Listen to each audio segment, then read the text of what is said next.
Today on Mentor Moments, we have Darrion Tobias with us. Darrion is a Maryville University graduate, a PLPC, and is currently a counselor at Midtown Treatment and Service Center. Well, welcome, Darrion. We're so excited to have you on Mentor Moments. Let's jump right in. Can you give us a little brief history of your career? Yes, sir. I began my professional career as a shelter case manager. Worked there roughly, let's say, 3 or 4 months. I bumped into an administrator who was doing the audit, and she looked at my resume and she said, she scratched her head.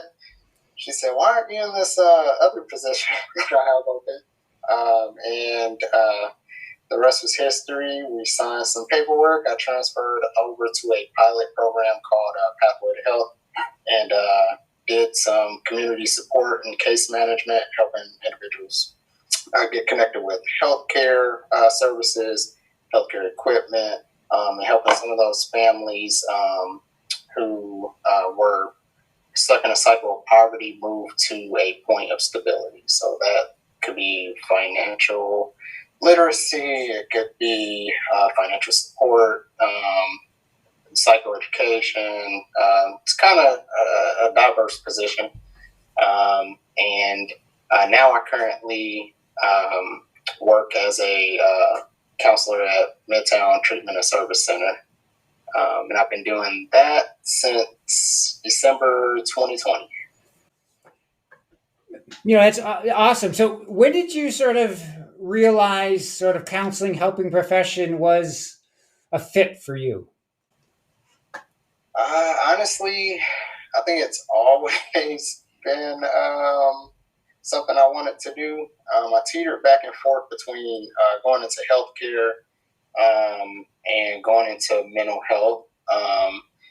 But I want to say sophomore year of college, I took a adolescent psychology course, and I was sitting in there and I found myself smiling and really enjoying what we were talking about. And I'm like, yeah, this is it.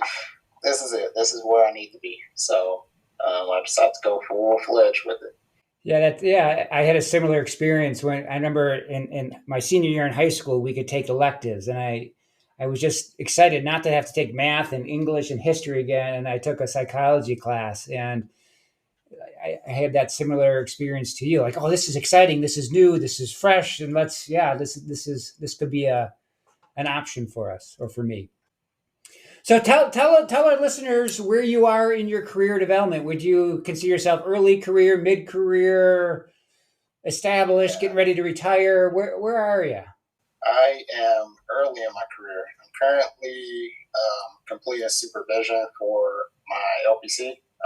Awaiting state of Missouri to let me know. I think it's September 28th. Whether or not I get my PLPC, which I'm pretty sure it will go through. I just transitioned into a role as a therapist at Midtown Treatment Center, but I will be making another change into a very new role as a marriage and family counselor on site, which is exciting for me. I really enjoyed working with couples and the families that I have worked with, and it just seemed like it was perfect timing as I have been mulling over, what did I want to do long term, and I said, I think I want to do marriage and family, and they just offered it to me randomly. So. Yeah, that makes me think of a career theory called planned happenstance, that we sort of plan for things and then just chance events happen a little bit, right? So obviously, I think your employer saw the good work that you were doing, and you kind of had this conversation, this may be something, and the door opened, right? Yes, sir. What would tell you, I'm going off script here a little bit, what would tell you that you're no longer sort of in this early career stage, that you're sort of kind of mid-career or a little bit more established? Aside from credentials aside, feeling, I would say 100%, or not 100%, because I don't think you ever could feel 100%, but maybe let's say 90% sure and confident that when I'm sitting down with somebody that I can help them, that I can service them effectively. So for me, that when I hit that moment where I'm almost 100% certain that I'm efficient, I think that is when I will know that I am mid-career and no longer early development. Yeah, I'm glad you said that. I know just working with students, a lot of times they have that sort of anxious feeling when they're, just getting into practicum or internship. Can I do this? Can I? And then just this, I'm glad you're sort of acknowledging that there's these moments when you just, you're building your skills, and then you get to that point where again you feel pretty comfortable working with a variety of clients or in a variety of life situations, and that again you're really feeling in tune with your couples or your clients. Yeah, definitely. I would say I'm at a moment now where while I've been exposed to a lot of things, there are still very many first moments for me. And I like it because it really challenges you. It can be intimidating at times, but it challenges you to go and do research, to go and consult. And you tap into these different resources, and you get these different perspectives, and you might even I think what helps is just being transparent with the client sometimes when you have those moments like not really sure, like first time you may not disclose this first time you encountered that, but but you just say, hey, I'm not really sure, and this is something that we can work on together, and how do you feel about that? And building that working relationship with the client, an environment where you guys kind of create this counseling sweatshop together or workshop where you can try stuff and feel comfortable, making mistakes, or not making mistakes, but making tweaks, to our little experiments as we go, I guess. No, I think what you've been sharing, giving that mental image is right on with the students, that it is a collaborative effort. Obviously, we want to engage with our clients and have mutual goals. And that's, again, a working relationship, and that it's okay to say, well, we both need to go back and do some more homework on something. And I guess lastly, what I loved, what you said was looking at something as a challenge, and then to sort of then, okay, meet that challenge. And then, you can use it as a positive. All right. So next question. Were there any moments in your career that were particularly impactful to you? And if so, kind of what were they, and what did you learn from them? So I've been blessed to have some great mentors. And sitting down with one of my mentors, Steve, is it okay if I say his name? Steve May. So if you're listening, Steve, shout out.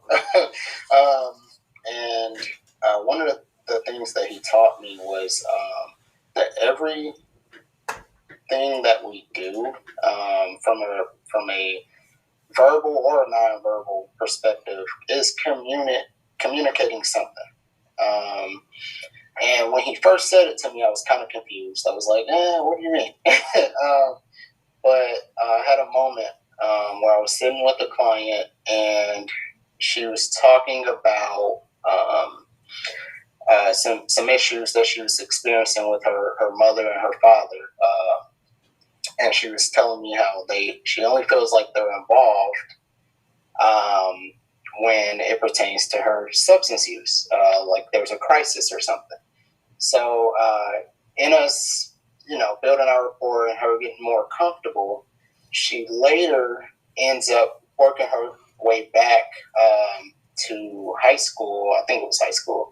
And she makes a comment, because I asked her about like her relationship with her parents. I said, has it always been this way? So that's kind of what prompted this. And tell me what that relationship looked like. So in doing so, she said everything pretty much was great until there was a certain point where she felt like she wasn't getting attention. So she ended up disclosing that she she got in trouble a lot with school, and her parents were very attentive and very hands-on when she started getting in trouble. And it was kind of one of those light bulb moments where I went, oh, there it is. Like, what is she communicating with her behavior? I want attention. My parents pay attention to me when I get in trouble. And then here we are as an adult, right? And it's the same cycle. I want their attention. I want them to show that they care. But the only time they show it is when I'm in crisis or it's related to my substance use. So I shared what I was thinking with her, and it was kind of a light bulb moment for her also. But that was one of the more, I guess, impactful moments for me early on in my career. Yeah, as soon as you said light bulb moment, that's what I was thinking as well. And isn't it great when we have those moments that then we can really then build and again start looking for those patterns, as Steve said, when working with future clients. So I guess this transitions well to our next question. So, you said earlier that it was sort of your sophomore year, adult psychology, adolescence was sort of, okay, this was another light bulb or threshold moment that counseling, helping profession is for you, but maybe dig a little deeper and what are those things, the day-to-day things that excite you about being a counselor? I would say never really knowing what to expect. I can come in and I can prep and come up with all these different ideas about how a session's going to go, and the client comes in and they completely blow it up, and now I have to kind of wing something on the spot, right? So just the creative, because to me, I kind of look at it as art almost. Therapy is an art form and a challenge. So I like going in, and sometimes a blank canvas is the best canvas, right? So just taking that moment to just be in the moment, and see what we come up with. Yeah, I can really, I guess, appreciate that comment. We're not going to have 2 days that are similar, right? And it's really about again, like you're saying, kind of working with that person, right? I love how you said the blank slate, the blank canvas, and really helping them paint their new picture, right? Well, we are more than our job, so like our listeners are dying to know what do you like to do outside of work? How do you spend your free time? What hobbies, etc. Yeah. So I'm currently working on a novel. So I'm working on a novel. I've gotten into graphic design just a tad bit. So I've been doing a little work on the side with that. I've done a music album cover. I've done some book covers and whatnot for some people. So yeah, so that's kind of been like my main hobby, I guess. I'm a gamer, so shout out to my gamers also. And I am an amateur photographer, so I'm not great yet, but it's really fun and free to get out here, and it's a way to express yourself. Sure. Yeah. Yeah, so I guess I was just gonna, ask that. Maybe you just answered it, but so those are very creative, very artistic kind of hobbies. So is that something that balances out maybe some of the counseling side, or how do you see those two sort of working in tandem? Man, that's a good question. I don't know if they're necessarily interconnected for me.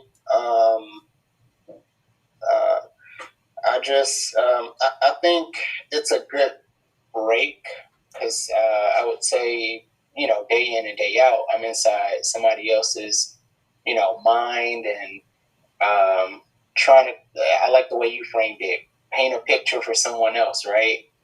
So when I delve into, my own art, I'm able to take what's in my head, right, and put it out, onto this canvas, this blank canvas that we talked about, right?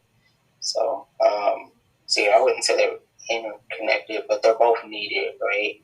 Kind of like the yin and yang kind of thing. Kind of your life balance, right? That this is your release, right? So awesome.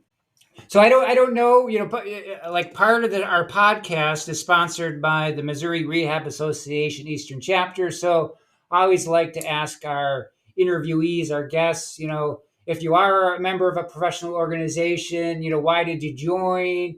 Or if you're not a member, do you do any other volunteer? Do you engage in anything else?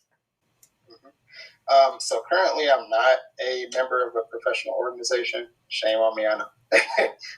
I will at some point.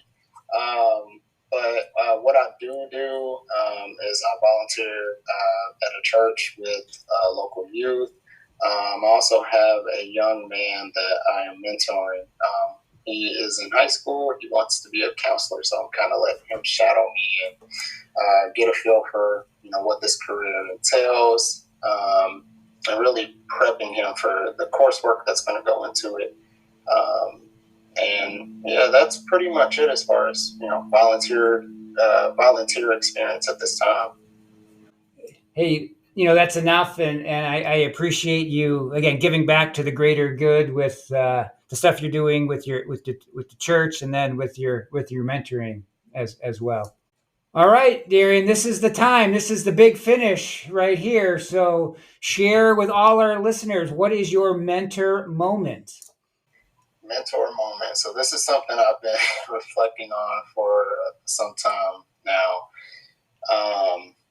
And the thing I came up with is I wanted to have us focus on the way we think, because a lot of times the way we think directly impacts how we feel.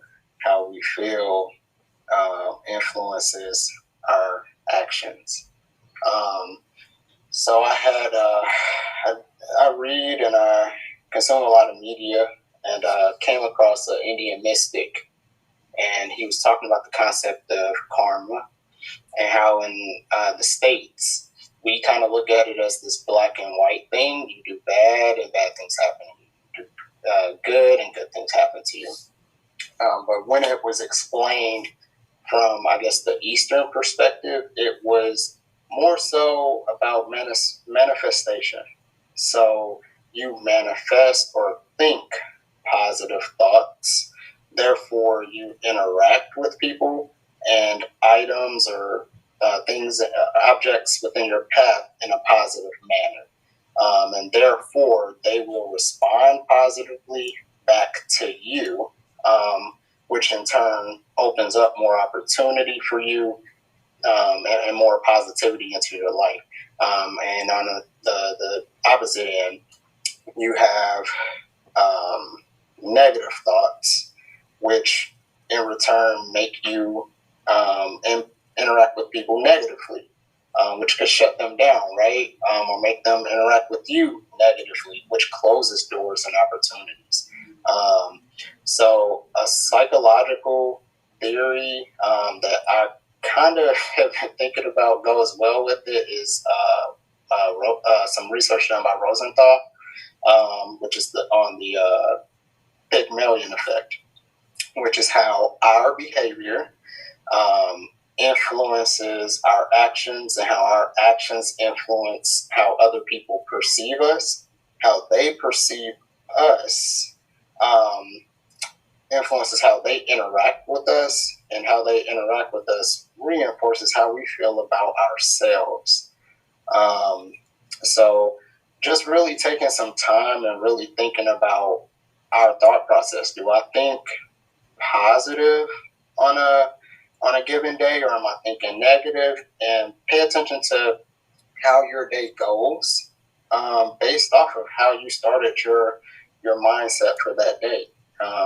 So there was a Harvard research study, and I can't remember the name of it for the life of me. I'm so sorry. But it talked about how we're 3 times as likely to remember a negative event or look for the negative to confirm our negative hypothesis.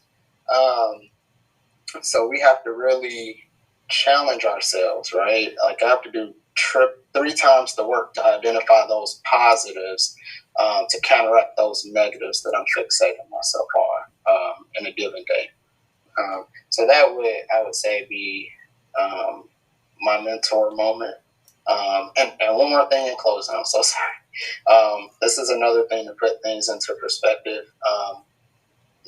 We only have like a limited amount of time in our lives, on this planet, in a given year, in a given month, week, and day.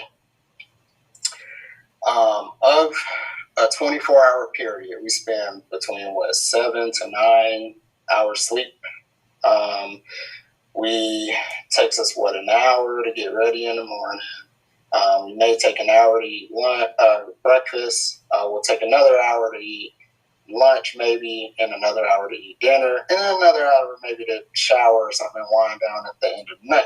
So with that being said, you're probably at around 12, 14 hours of your day just in maintenance, which doesn't leave you much time left in your day. So really kind of think about, how do I want to spend this other 50% of my day? Because half of it's already gone on just maintenance, just getting myself going or keeping myself going. So how do I want to utilize that other 50%? So that's my takeaway, and I hope that's helpful for you all. Darrion, we so appreciate the thoughtfulness in giving. We got a bonus mentor moment right there. That was awesome. But no, again, just listening to it, I can see your thoughtfulness in thinking about this and really sharing that wisdom with our listeners. And I just want to thank you. I appreciate getting to know you a little bit better through this podcast, and I know our listeners will enjoy this episode. So thank you. Yeah, thank you.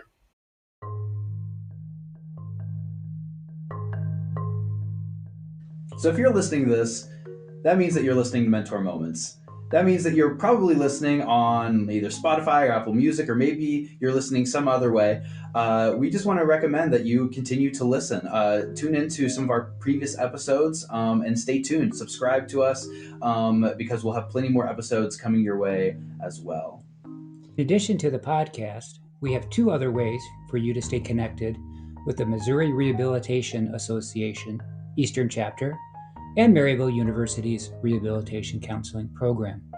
We are proud to announce the creation of a YouTube channel and a blog. Both the blog and the YouTube channel will have all things related to the Missouri Rehab Association Eastern Chapter and Maryville University's Rehabilitation Counseling Program. Check us out.